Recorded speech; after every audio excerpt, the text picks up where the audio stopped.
Hello, നമസ്കാരം. ഞാൻ ശാന്തകുമാരി, കുവൈറ്റാണ്. ഇന്ന് ഞാൻ നമ്മുടെ അങ്കോല എന്ന് പറയുന്ന സ്ഥലത്ത് ലോറി മറിഞ്ഞ കുട്ടിയെക്കുറിച്ചാണ് സംസാരിക്കാൻ ആഗ്രഹിക്കുന്നത്.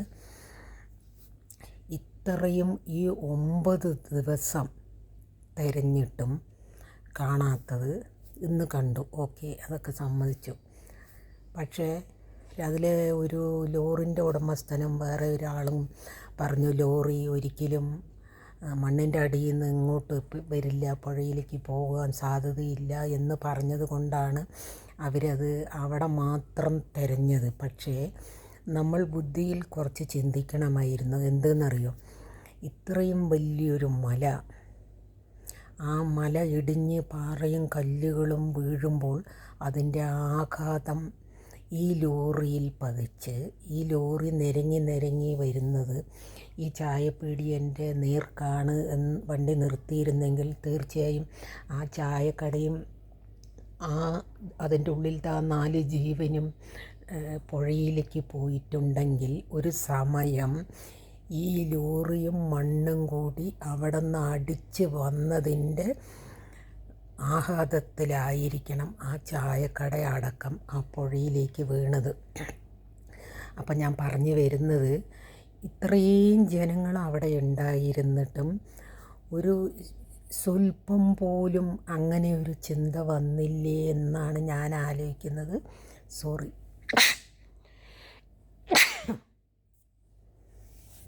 എന്താന്ന് പറഞ്ഞാൽ, ഇത്രയും വലിയൊരു മല വീഴുമ്പോൾ അതിന് എത്രമാത്രം ആഘാതം ഉണ്ടാകും എന്ന് ചിന്തിച്ചുകൊണ്ടായിരുന്നിരിക്കണം ആ തിരഞ്ഞ 4 ദിവസം. അതായത് അവരുടെ വീട്ടുകാർ ബെല്ലടിക്കണു എന്ന് പറഞ്ഞല്ലോ പിറ്റേ ദിവസം, ഇത് സംഭവിച്ചതിൻ്റെ പിറ്റേ ദിവസം. അപ്പം ഞാൻ പറഞ്ഞു വരുന്നത്, പിറ്റേ ദിവസത്തേക്ക് ഈ മണ്ണും വെള്ളവും ഒന്നും വണ്ടിൻ്റെ ഉള്ളിലേക്ക് കടന്നിട്ടുണ്ടാവില്ല. മനസ്സിലാവുണ്ടോ? അപ്പോൾ പുള്ളി ഉറക്കം ഉണർന്ന് നോക്കിയപ്പോൾ ഒരേ ഇരുട്ടായിരിക്കും വണ്ടിൻ്റെ ഉള്ളിൽ. കാരണം മണ്ണും എല്ലാം നിറഞ്ഞ് കഴിഞ്ഞപ്പോൾ ഫോൺ ഓണാക്കാനുള്ള ഒരു ചാൻസ് കിട്ടിയിട്ടുണ്ടാകും പുള്ളിക്കാരന്. അതായിരിക്കണം ആ ഫോൺ വിളി അവർക്ക് കിട്ടി എന്ന് പറഞ്ഞപ്പോൾ വീട്ടിലുള്ളവർ ചിന്തിച്ചത് എന്താണെന്ന് പറഞ്ഞാൽ കരിയിലാണ് എന്നാണ് അവർ ചിന്തിച്ചത്.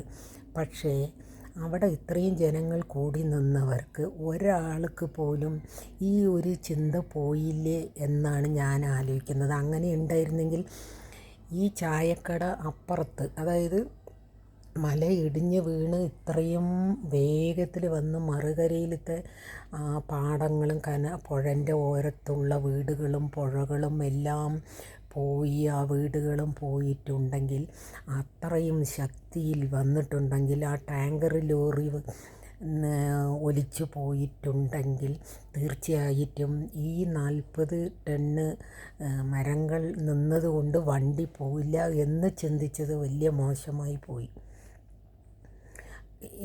ഈ ഒരു ചിന്തയിൽ ഒരു സമയം അങ്ങനെയും ചിന്തിക്കാമായിരുന്നു എന്നാണ് ഞാൻ പറയുന്നത്. അല്ലാതെ ഞാൻ കുറ്റമല്ല പറയുന്നത്.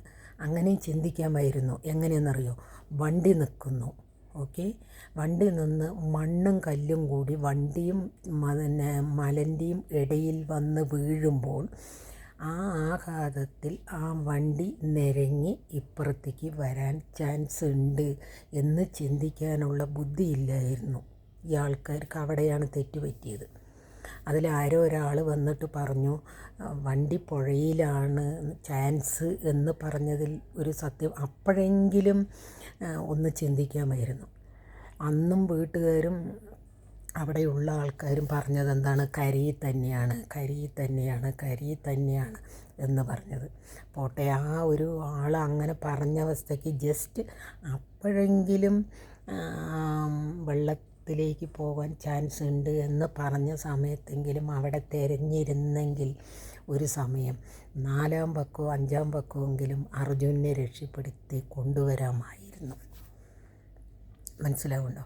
അപ്പോൾ എല്ലാവരുടെയും പ്രാർത്ഥനയും, എല്ലാവരും പ്രാർത്ഥനയുണ്ട്. അവന് ഒരു ശുഭവാർത്ത തന്നെ നമ്മൾക്ക് കിട്ടണേ എന്ന് ഞാനും ദൈവത്തോട് പ്രാർത്ഥിക്കുന്നുണ്ട്.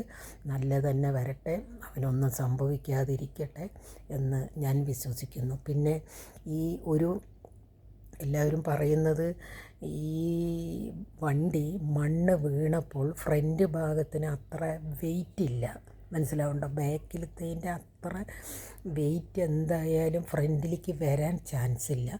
അപ്പോൾ അവിടെയുള്ള ആൾക്കാർ പറഞ്ഞ പോലെ തന്നെ ഞാനും പറയുന്നു, വണ്ടി തലകുത്തിയാണ് നിൽക്കുന്നെങ്കിൽ ഈ മരങ്ങളെല്ലാം ഇങ്ങനെ ഊർന്നൂർന്ന് ചിലപ്പോൾ ഈ ഇതിൻ്റെ മുകളിൽ ഇങ്ങനെ അടുങ്ങിയിട്ടുണ്ടാവാം.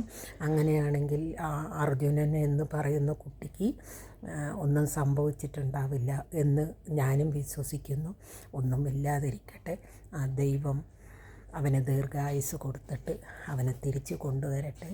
അവൻ്റെ മോനൊരു അച്ഛനായിട്ടും അവൻ്റെ അച്ഛൻ അവനൊരു മകനായിട്ടും അവൻ്റെ ഭാര്യയ്ക്കൊരു ഭർത്താവായിട്ടും അമ്മയ്ക്കൊരു മകനായിട്ടും പെങ്ങൾക്കൊരാങ്ങളയായിട്ടും അവനൊന്നും സംഭവിക്കാതെ തിരിച്ചു വരട്ടെ എന്ന് മനസ്സറിഞ്ഞ് ഞാൻ പ്രാർത്ഥിക്കുന്നു. എൻ്റെ ഭഗവാൻ കൃഷ്ണൻ ഒന്നും സംഭവിപ്പിക്കില്ല. നല്ല രീതിയിൽ ശുഭവാർത്തയോട് കൂടിയിട്ട് ഞാൻ ഈ 9 ദിവസമായി ഞാൻ ഈ ന്യൂസ് ഇങ്ങനെ കേൾക്കുന്ന ഒരു ശുഭവാർത്തയ്ക്ക് വേണ്ടി ഞാൻ കാത്തിരിക്കാൻ തുടങ്ങിയിട്ട്. അതിൻ്റെ ഇടയിൽ മീഡിയക്കാരെന്തൊക്കെയൊക്കെയോ പറയുന്നുണ്ട്, കുറേ യൂട്യൂബ് ചാനലിൽ എന്തൊക്കെയോ പറയുന്നുണ്ട്, പണിക്കരുമാരെന്തൊക്കെയോ പറയുന്നുണ്ട്. ഇതൊന്നുമല്ല ദൈവം എന്ത് വെച്ചിരിക്കുന്നു, അവനെ നന്നായിട്ട് തിരിച്ചു തരട്ടെ എന്ന് ദൈവത്തോട് 1000 തവണ ഞാൻ മനസ്സുകൊണ്ട് നമിക്കുന്നു, പ്രാർത്ഥിക്കുന്നു.